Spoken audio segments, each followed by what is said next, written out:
Hello guys, welcome to my YouTube channel. आज हम लोग क्लास 10th के चैप्टर 3 यानी एक्सरसाइज 3.1 को सॉल्व करेंगे।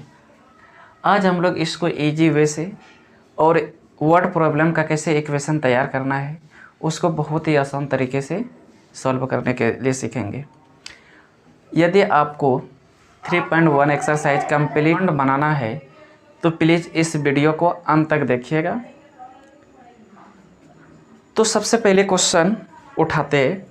इसमें से पहला क्वेश्चन कह रहा है, Aftab tales his daughter, Aftab अपने पुत्री से कहता है 7 ईयर एगो, 7 वर्ष पूर्व, I was 7 times as old as you, मैं आपसे 7 गुनी की थी। यानी अफ्ताब अपने पुत्री से कहते हैं कि 7 वर्ष पहले मैं आपसे 7 गुनी था। ऑल्सो 3 ईयर्स फ्रॉम नाउ, अब से 3 वर्ष बाद। क्या बोल रहे? अब से 3 वर्ष बाद। तो सबसे पहले यहाँ पे 2 वेरिएबल में लेना है। तो यहाँ पे एक है अफ्ताब और एक है पुत्री। तो दोनों की प्रेजेंट एज को मानेंगे। तो माना कि अफ्ताब का वर्तमान आयु x वर्ष, ये अफ्ताब है x वर्ष का। तो पुत्री कितनी हो जाएगी? तो पुत्री की वर्तमान आयु हो जाएगा y वर्ष। अब चूंकि 2 चरों में इस इक्वेशन को सॉल्व करना है तो हमने अफ्ताब के वर्तमान आयु को x से ले लिए और पुत्री की वर्तमान आयु को y वर्ष से ले लिए। अब यही से चलेंगे अकॉर्डिंग टू क्वेश्चन। अगर आप इंग्लिश मीडियम में लिखना चाहते हैं तो लिख सकते हैं let present age of Aftab is equal to x years and daughter present age y years. अब अकॉर्डिंग टू क्वेश्चन प्रश्न के अनुसार चलेंगे। तो प्रश्न मेरा कह रहा था Aftab tales his daughter 7 year ago. पहले क्या कह रहा था? 7 ईयर एगो। अगर अभी ये x वर्ष की है तो 7 यहाँ पे लिख सकते 7 वर्ष पूर्व, 7 लिख सकते 7 वर्ष पूर्व अफ्ताब की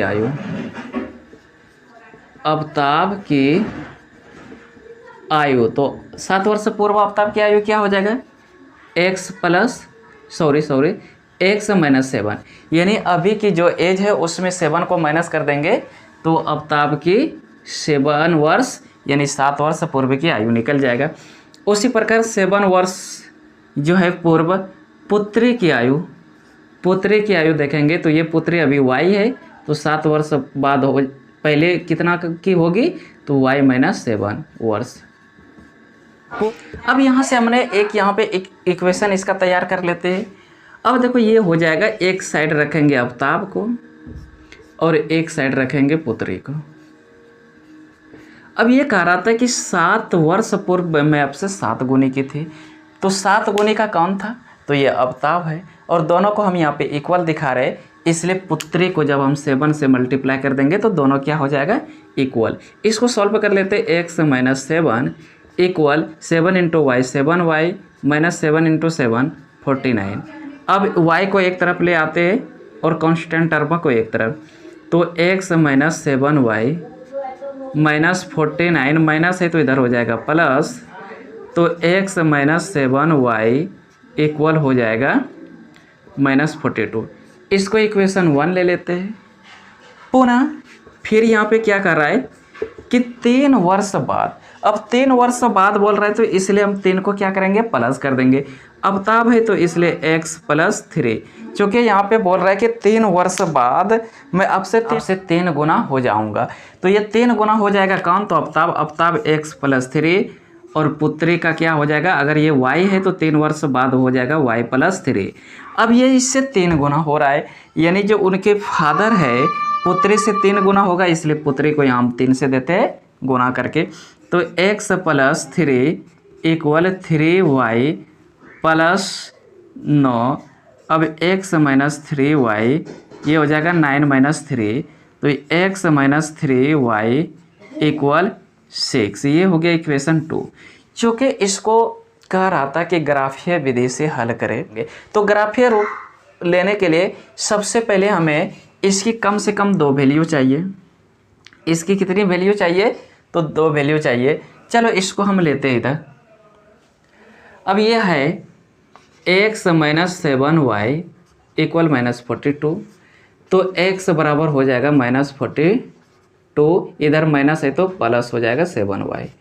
अब कम से कम मिनिमम हमें x और y का 2 वैल्यू लेना होगा, तो एक में रखते x को और एक में रखते y। अब जो आपके राइट साइड में जो भी आ रहा है, चाहे x हो या y, उसी का मान यहाँ पे पहले लेंगे। तो यहाँ पे आपका क्या है y, तो y का मान रखो 0 से आप ले सकते हो या आप बड़े भी मान ले सकते हो। मान के चलो इसकी हम रख देते 5, y रख दे 5, तो 7 गुना 5 35 हो गया, 42 में चला गया, माइनस 42 में प्लस 35 घट जाएगा, तो आपका क्या बचेगा? माइनस बचेगा 7, चूँकि 35 और 7 42 होता है। अब एक बार फिर वैल्यू ले लेते, x ले लेते 6, सॉरी y का वैल्यू ले लिए यहाँ पे 6, तो 6 7 42 और 42 इधर माइनस है और इधर प्लस हो गया, तो ये हो गया 0। अब फिर इसका हम दूसरा वैल्यू ले लेते हैं। दूसरा इक्वेशन क्या है? तो दूसरा है x माइनस 3y इक्वल 6, तो x बराबर हो जाएगा 6 प्लस 3y।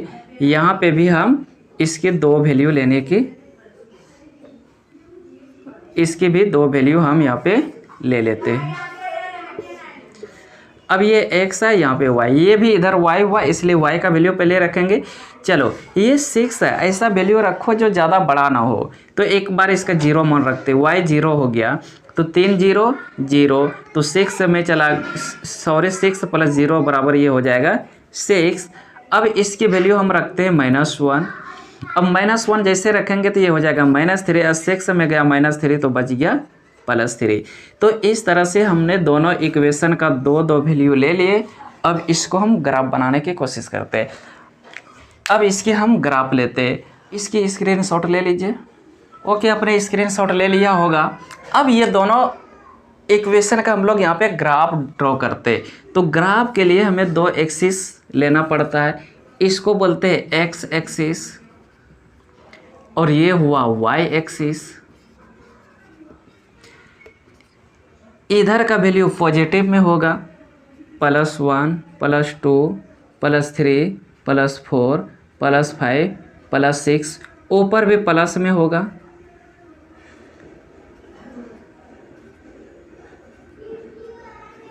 और नीचे का वैल्यू माइनस में होगा, जैसे -1 -2 -3 -4 -5। इस तरह इधर भी माइनस में होगा, -1 -2 -3 -4 -5। अब यहाँ पे मैक्सिमम हमें कितना लेना है? -7 तक लेना है, क्योंकि x का वैल्यू -7 तक है, तो हम यहाँ पे -7 तक ले लेंगे। अब पहले का ग्राफ लेते हैं, यानी x माइनस 7y इक्वल -42 की ग्राफ को ड्रॉ करते हैं। तो सबसे पहले यहाँ पे देखेंगे x का वैल्यू -7 है और y 5 है, तो x का वैल्यू कितना है? -7, x हो गया -7 और y हो गया 5। तो ये अब ये दोनों देखो जहाँ पे मिलती है, अब ग्राफ कॉपी में बहुत ही स्पष्ट तरीके से हो जाएगा। तो एक बिंदु ये मेरा मिला, दूसरी क्या है? x 0 और y 6, x 0 और y 6 ये वाला है। तो इसके ग्राफ अगर ये दोनों को हम मिला के ड्रॉ करेंगे तो लगभग इस तरह का ग्राफ हो जाएगा। और ये ग्राफ किसकी हो गया? तो ये हो गया x माइनस 7y इक्वल -42 की ग्राफ हो गया। अब सेकेंड टर्म का हम ग्राफ लेते हैं, x 6 है और y 0 है, तो x यहाँ पे 6 और y 0 का ये वैल्यू हो गया। अब यहाँ पे करेंगे क्या? x लेंगे 3 और y लेंगे -1, तो x है 3, x है 3 और y है -1, यानी जस्ट ये नीचे थोड़ा सा आ जाएगा। अब ये दोनों की हम ले लेते हैं ग्राफ। ग्राफ आप स्केल की मदद से ड्रॉ कीजिएगा, दिक्कत नहीं होगी। तो ये वाला जो ग्राफ हो गया ये किसकी ग्राफ हो गया, तो x माइनस 3y इक्वल 6। तो इस तरह हमने यहाँ पे देखा कि अगर कोई वर्ड प्रॉब्लम है तो वर्ड प्रॉब्लम का इक्वेशन पहले कैसे तैयार करते हैं, इक्वेशन के बाद उसकी ग्राफ निकालने के लिए हमें कम से कम 2 पॉइंट की ज़रूरत होगी, जो 2 पॉइंट मैंने यहाँ पे तैयार कर लिया। और ये दोनों इक्वेशन की जो 2 पॉइंट से हमने क्या किया, यहाँ पे ग्राफ ड्रॉ करने की कोशिश किया, यानी ये दोनों पॉइंट से हम लोगों ने यहाँ पे ग्राफ को ड्रॉ कर लिया। ओके, उम्मीद है कि ये बहुत ही अच्छी तरह से समझ में आया। तो अब हम लोग क्वेश्चन नंबर 2 को सॉल्व करते। क्वेश्चन नंबर 2 का आ रहा था कि the coach of A cricket team के एक कोच ने 22 3 बैट्स एंड 6 बॉल्स फॉर 3900। अब ये क्या किया कि एक क्रिकेट टीम ने बैट और बॉल को खरीदते हैं। तो हम पहले मान लेते हैं, माना कि एक बल्ले का मूल्य, एक बल्ला का मूल्य है 100 रुपया। तो फिर एक गेंद का भी कर लेंगे, एक गेंद का मूल्य कितना हो जाएगा, y रुपया। अब अकॉर्डिंग टू क्वेश्चन क्या कहता, क्रिकेट टीम के कोच ने पहले कंडीशन में क्या किया कि तीन बैट्स एंड 6 बॉल्स, 3 बल्ले को खरीदते तो एक बल्ले का दाम x है, तो 3 बल्ले का क्या हो जाएगा 3 × x, यानी 3x प्लस 7 वो कितने बॉल खरीद रहा है, तो ये कितने बॉल खरीदते, तो ये खरीद रहे 6 बॉल्स को, इसलिए 6 × y 6y। और ये दोनों लेने के बाद जो पे कर रहा है वो कर रहा है 3900।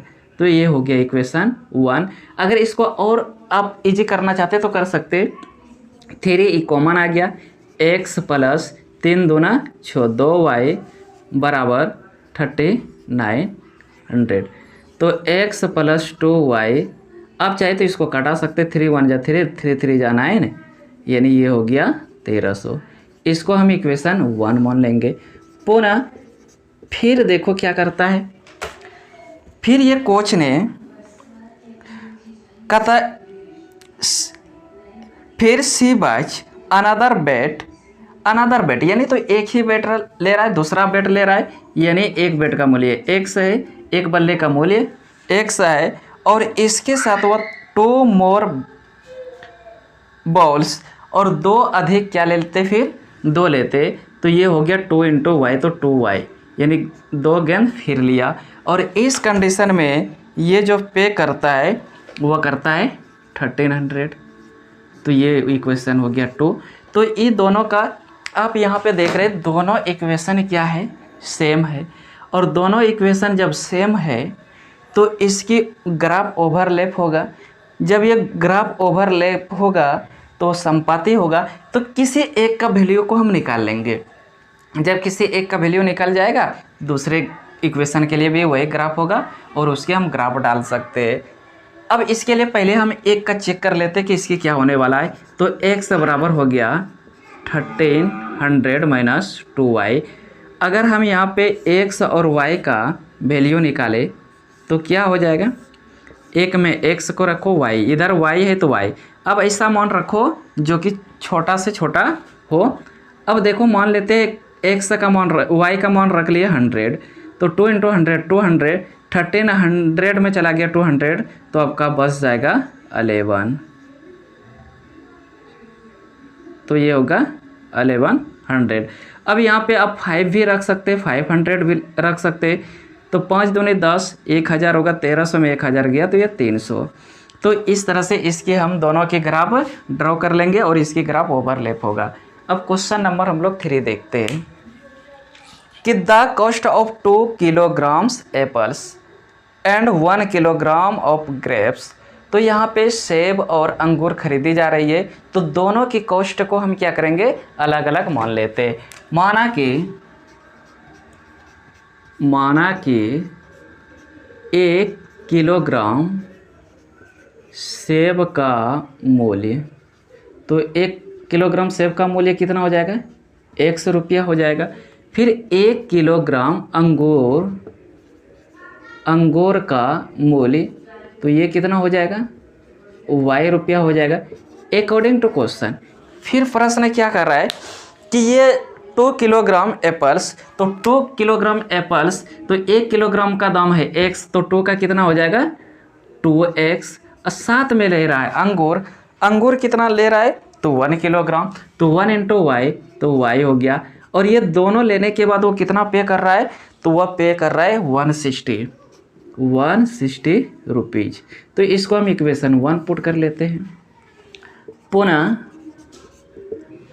फिर वह क्या करता है कि आफ्टर ए मंथ, अगले महीने, the cost of 4 kilogram of apples, अब 4 किलोग्राम्स, तो 1 किलोग्राम का x है, तो 4 किलोग्राम्स का क्या हो जाएगा 4x, प्लस इसके साथ वो लेते हैं 2 किलोग्राम, ये 2 किलोग्राम क्या लेते हैं अंगूर, 2 गुना y, तो 2y, और इसके साथ जो दोनों के लेने के बाद जो पे कर रहा है वह कर रहा है 300, तो ये पे कितना कर रहा है 300। अब इसका कॉमन आ जाएगा 2x प्लस y इक्वल 300। अब इसको 2 से कटा सकते हो, 15 2 जा 30, यानी 2x प्लस वाई इक्वल 150, ये इक्वेशन 2। तो ये हो गया आपका अलजेब्रिक। अब इसके ग्राफीय विधि से सॉल्व कर सकते हैं। तो ग्राफीय विधि से सॉल्व करने के लिए वही है, किसी एक का मान निकालेंगे। तो सबसे पहले अगर हम इसकी वैल्यू निकालें तो यहाँ पे देखते हैं सबसे पहले कौन सिंपल और किस चर के साथ कुछ नहीं है। तो देखते हैं y बिल्कुल इजी वाला है, y सिंपल सिर्फ y है, तो y को लेते हैं और 150 माइनस 2x। अब अगर इसकी हम दो वैल्यू को निकालेंगे तो इसकी दो वैल्यू क्या हो जाएगा, ये हो जाएगा x, यहाँ पे लिखते हैं y। अब यहाँ पे x है तो x का वैल्यू पहले रखेंगे। अगर मान के चलिए कि इसका हम ले लेते हैं, मान लेते हैं 50 ले लिए, x कितना ले लिए 50, तो 50 दूनी 100। अब 150 में 100 चला जाएगा तो बचेगा 50। अब इसकी हम अगर 100 वैल्यू ले लेते हैं तो 2x है। अब ये 200 हो गया, 200 में 150 चला गया तो माइनस यहाँ पे 50 बचेगा। उसी प्रकार इसका हम ग्राफ ले लेंगे और उसके बाद ग्राफ ड्रॉ करेंगे। और जैसे यहाँ पे हमें ग्राफ निकालना है तो ग्राफ में 1 से स्टार्ट नहीं करेंगे, क्या कि 1 से करेंगे तो बहुत बड़ी हो जाएगी। तो हम 10 का लेके चलेंगे। क्या लेंगे, पहला ले लेंगे 10, उसके बाद ये होगा 20, उसके बाद हो जाएगा 30, फिर हो जाएगा 40, 50, उसके बाद 60, 70, 80, इसी तरह से यहाँ पे आएगा 100 तक। इसके बाद हम 10 सबका लेके चलेंगे और जो ग्राफ जहाँ से आएगा उसको हम ड्रॉ कर सकते हैं। तो इस तरह से हम लोगों ने देखा कि वर्ड प्रॉब्लम हो या जो भी हो, तो अगर बेस मेरा ठीक है तो उसको हम आसानी के साथ इक्वेशन में ड्रॉ कर सकते हैं, इक्वेशन में ढाल सकते हैं और इक्वेशन से फिर ग्राफ भी आराम से हम बना सकते हैं। उम्मीद करता हूँ कि ये वीडियो आपको बहुत अच्छी तरह से समझ में आया होगा और 3.1 आपका बिल्कुल क्लियर हो जाएगी। तो अगर ये वीडियो अच्छी लगे तो अगले वीडियो देखने के लिए प्लीज़ आप चैनल को अवश्य सब्सक्राइब करें। Thank you.